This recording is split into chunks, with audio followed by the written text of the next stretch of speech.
మంత్రగత్తె పోషాణం. ముత్యాల వ్యాపారి మురహరికి 4 కొడుకులు. పెద్దవాళ్లు 3 తెలివైన వాళ్ళు. వాళ్ళు తండ్రికి వ్యాపారంలో చేదోడు వాదోడుగా ఉండేవారు. ఆఖరివాడు వెంకటప్ప మందమతి. అందరూ వాడిని వెంకటప్ప అనడానికి బదులు వెర్రి వెంగళప్ప అంటూ హేళన చేసేవారు. వాడికి ఆ పేరే స్థిరపడిపోయింది. చిన్నతనంలోనే తల్లిని పోగొట్టుకున్న వెంగళప్ప అంటే మురహరికి పంచప్రాణాలు. పెద్ద కొడుకులు 3కి పెళ్లిళ్లయ్యి కోడళ్లు కాపురానికి వచ్చారు. మామగారు తమ భర్తల కన్నా వెంగళప్పను ప్రేమగా చూడటం వాళ్లకు గిట్టేది కాదు. వెంగళప్పకు పెళ్లి చేస్తే అతడి ప్రవర్తనలో మార్పు రావచ్చని మురహరి ఆశ.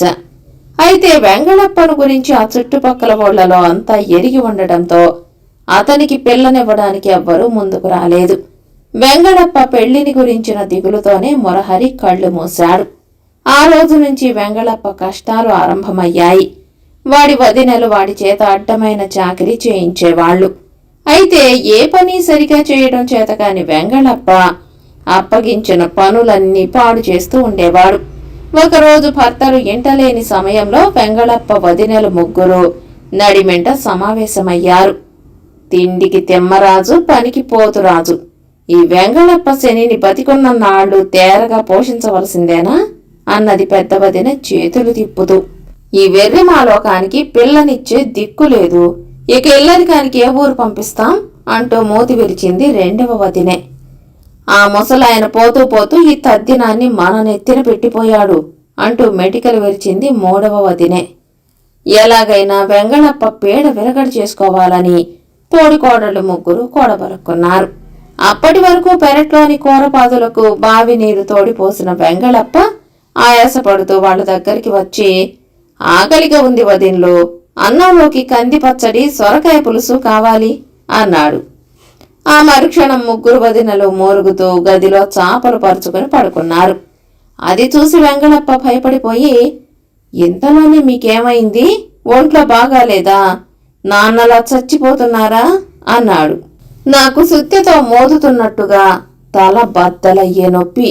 గోధుమ రంగు తాచుపాము కూరలు పీకి నిప్పులో వేసి ఆ పొగ పీలిస్తేనే గాని ఈ నొప్పి పోదు అన్నది పెద్ద వదినే. నాకు బండరాయి లోపల ఉన్నట్టుగా ఒకటే కడుపు నొప్పి. పులిపాలల్లో వాము పొడి కలుపుకొని తాగితే తప్ప ఈ బాధ తీరదు అన్నది 2వ వదినే. నాకు ఇసుక పోసుకున్నట్టుగా కళ్లల్లో ఒకటే భగభగ మంటలు. బ్రహ్మరాక్షసి కొమ్ము అరగదీసి ఆ గంధం కాటుకలా పెట్టుకుంటే గాని ఈ మంటలు చల్లారవు అన్నది 3వ వదినే. వెంగళప్ప బాధలన్నీ తనకే వచ్చినట్టుగా విలవెల్లాడిపోతూ, వదిన్లు డబ్బులివ్వండి, బజారుకు పోయి మీకు కావలసినవన్నీ తెస్తాను అన్నాడు. అవి బజారులో దొరకవు, అడవిలో ఉంటాయి. నీకు తెలుసుగా మీ అన్నయ్యలకు ఊపిరి సలపని పని. వాళ్లకు అడవిలోకి వెళ్లే తీరిక లేదు. ఈ బాధలతో మేము చచ్చిపోవలసిందే అంటూ గట్టిగా మూలగసాగారు వదినెలు. జాలిగుండె గల వెంగళప్ప వాళ్ల మూలుగులు వినలేక, ఇప్పుడే నేను అడవికి వెళ్లి మీకు కావలసినవన్నీ తెస్తాను అంటూ బయలుదేరాడు. అతనుడు వెళ్లగానే లేచి కూర్చుంటూ, ఈ రాత్రి వెంగళప్పను తప్పక తాచుపాము కాటు వేస్తుంది అంటూ ఆనందపడిపోయింది పెద్ద వదినే. అది తప్పితే పెద్ద పులి పొట్ట చేల్చటం ఖాయం అంటూ పొంగిపోయింది 2వ ఆవిడ. పై 2 కుదరకపోతే ఏ బ్రహ్మరాక్షసో ఈ వెర్రిమాలోకాన్ని పట్టుకుని మింగేయటం తథ్యం అంటూ సంతోషపడిపోయింది 3వ వదినే. వెంగళప్ప గోధుమ రంగు తాచు పెద్ద పులి బ్రహ్మరాక్షసిని వెతుకుతూ అడవిలో కొంత దూరం పోయేసరికి బాగా చీకటి పడిపోయింది. అతను కొన్ని పాములను చూసి తోక పట్టుకోబోయాడు. కాని అవి గోధుమ రంగులో లేకపోవడంతో ఆ ప్రయత్నం మానాడు. అతను అడవిలో ఎంత దూరం వెళ్లినా నక్కలు కుందేళ్లు కనిపించాయి కాని పులి జాడ లేదు. అతను ఆకలితో నకనకలాడిపోతూ, ఓసి బ్రహ్మరాక్షసి, ఇటొచ్చి నా కంటబడు అంటూ పెద్దగా కేకలు వేయసాగాడు. ఆ ప్రాంతాల ఒక దిబ్బ మీద గుడిసె వేసుకుని తన కూతురితో పాటు నివసిస్తున్న మంత్రాల మరిడమ్మకు ఆ కేకలు వినిపించాయి. మరిడమ్మ గుడిసెలో దీపం వత్తి పెద్దది చేసి బయటకు వచ్చి, ఎవడ్రా వాడు? అర్ధరాత్రి వేళ మరిడమ్మ ఇంటికేసి రావడమే కాక గావు కేకలా? ఆహా, ఎన్ని గుండెలు అన్నది. వెంగళప్ప గుడ్డి వెన్నెల కాంతిలో మరిడమ్మను చూసి దెబ్బ ఎక్కి, అత్త అత్త, ఈ చుట్టుపక్కల గోధుమ రంగు తాచుపాములు, పెద్ద పులులు, రాక్షసులు ఇలాంటివేమీ లేవా అని అడిగాడు. నువ్వనే ఆ మూడింటి పెట్టు, ఇదే మంత్రాల మరిడమ్మను నేనున్నాను. బళిరా కుర్ర కొంక, ఇంత పొద్దుపోయి ఆ అంకమ్మ శవాలేమిట్రా అంటూ ఆశ్చర్యంగా అడిగింది. వెంగళప్ప తన ముగ్గురు వదినలకు వచ్చిన బాధలు, అందుకు విరుగుళ్ళు కూడా చెప్పి, వాళ్లకు కావలసినవి తీసుకుని నేను వెంటనే వెళ్లాలత్తా. పాపం వాళ్లు మాత్రం ఎంతసేపని బాధ భరించగలరు చెప్పు అన్నాడు. వాడు వెర్రిబాగులు వాడని, వాడిని చంపడానికి వాడి వదినలు ఈ పథకం వేశారని మరిడమ్మకు అర్థమైపోయింది. పుట్టు సాహసివిరా అల్లుడు, ఆకలితో ఉన్నట్టున్నావు. వెంటనే ఆకలి చల్లార్చకపోతే సాహసం చల్లబడిపోతుంది. 4 రొట్టెలు తిను అంటూ గుడిసెలోకి పోయి ఒక నొలక మంచం తెచ్చి బయట వేసింది. తర్వాత మరిడమ్మ ఒక కంచు పళ్ళెంలో 4 జొన్న రొట్టెలు, ఇంత పుట్టకుక్కల కూర వేసి తెచ్చి వెంగళప్పకి ఇచ్చింది. అతను వాటిని ఆవురావురుమంటూ తిని మరిడమ్మ ఇచ్చిన మంచినీళ్లు తాగి, అత్తమ్మా, అడవి కోడి రుచి ముందు పూరి కోడి బలాదూర్ అన్నాడు చిటికలు వేస్తూ. ఆ మాటలకు మంత్రాల మరిడమ్మ పెద్దగా నవ్వి, అల్లుడు, అది కోడి మాంసం కాదు, పుట్టకుక్కల కూర. అందంలో రాచకన్యలను కాదనిపించే నా కూతురు స్వర్ణమంజరి వంట అన్నది. గుడిసె బయట జరుగుతున్న ఈ సంభాషణ వల్ల నిద్రాభంగమైన స్వర్ణమంజరి, ఏమే అమ్మా, మళ్ళీ నేపాళం నుంచి నీ గురువేమైనా తగలడ్డా? నేర్చిన మంత్రాలు చాలవా? ఇప్పటికే మంత్రగత్తె కూతురునని ఎవరూ నన్ను పెళ్లాడడానికి ముందుకు రావడం లేదు. నీ కడుపున పుట్టిన కర్మానికి ఇలా అడవి మనిషిలా చచ్చేదాకా ఈ గుడిసెలోనే బతకాలి అన్నది పట్టరాని కోపంతో. మరిడమ్మ కూతురికేమీ జవాబివ్వకుండా, అల్లుడు, తెల్లవారేదాకా ఈ మంచం మీదే పడుకో. నీకు కావలసిన వస్తువుల సంగతి రేపు చూద్దాం అని చేతిలోని మంత్రదండంతో గుడిసె చుట్టూ ఒక గీత గీయగానే భగ్గుమంటూ ఒక అడుగు ఎత్తు మంట లేచింది. భయపడకల్లుడు, నిప్పు చూస్తే ఏ మృగమో ఇటుకేసి రాదు అంటూ మరిడమ్మ గుడిసెలోకి వెళ్లిపోయింది. మరిడమ్మ అటు వెళ్లగానే వెంగళప్ప నిద్రలోకి జారుకున్నాడు. మళ్లీ పడుకుని నిద్రపోయేందుకు ప్రయత్నిస్తున్న స్వర్ణమంజరితో మరిడమ్మ, తర్వాత నిద్రపోదు గాని ముందు బయట పడుకుని ఉన్న కుర్రవాడు నీకు నచ్చాడో లేదో చెప్పు అన్నది. స్వర్ణమంజరి గుడిసె తలుపు తెరిచి బయటికి చూసింది. గుడ్డి వెన్నెల వెలుగులో దబ్బపండు ఛాయతో పుష్టిగా ఉండి ఆతమరిచి నిద్రపోతున్న వెంగళప్ప ఆమెకు ఎంతగానో నచ్చాడు.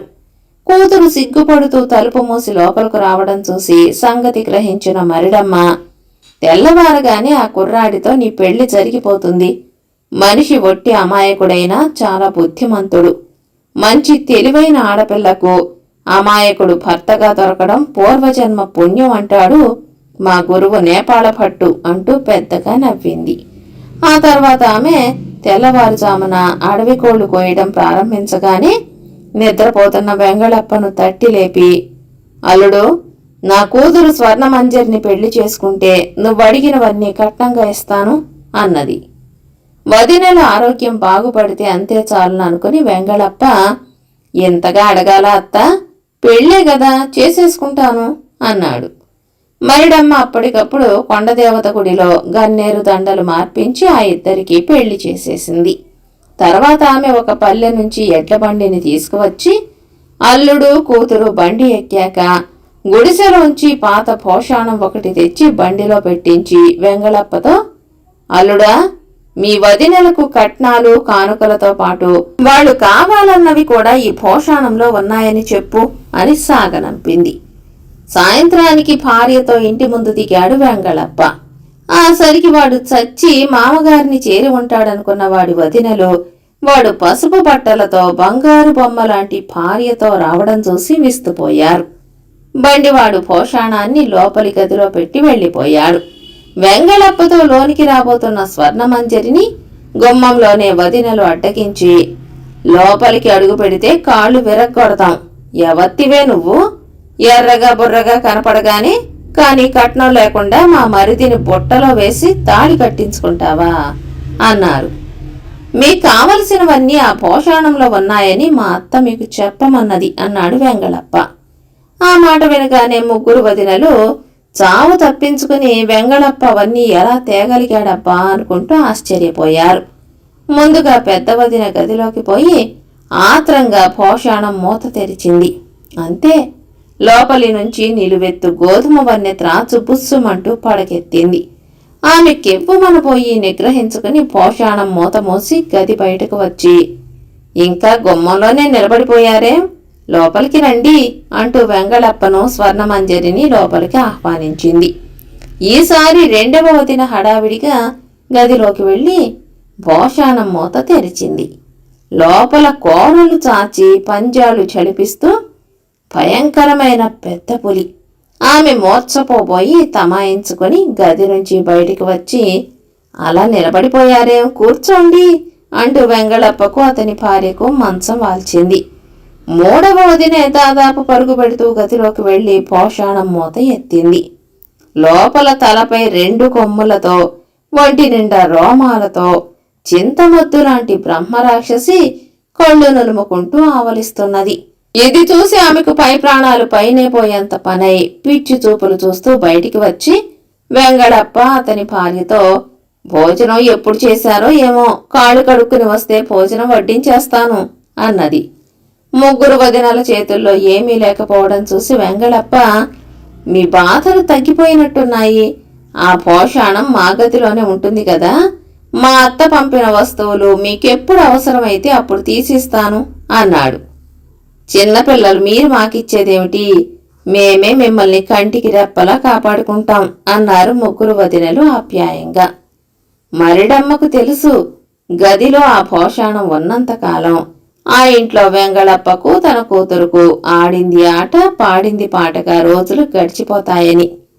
నిజం, అక్షరాల అలాగే జరిగింది. కథ సమాప్తం.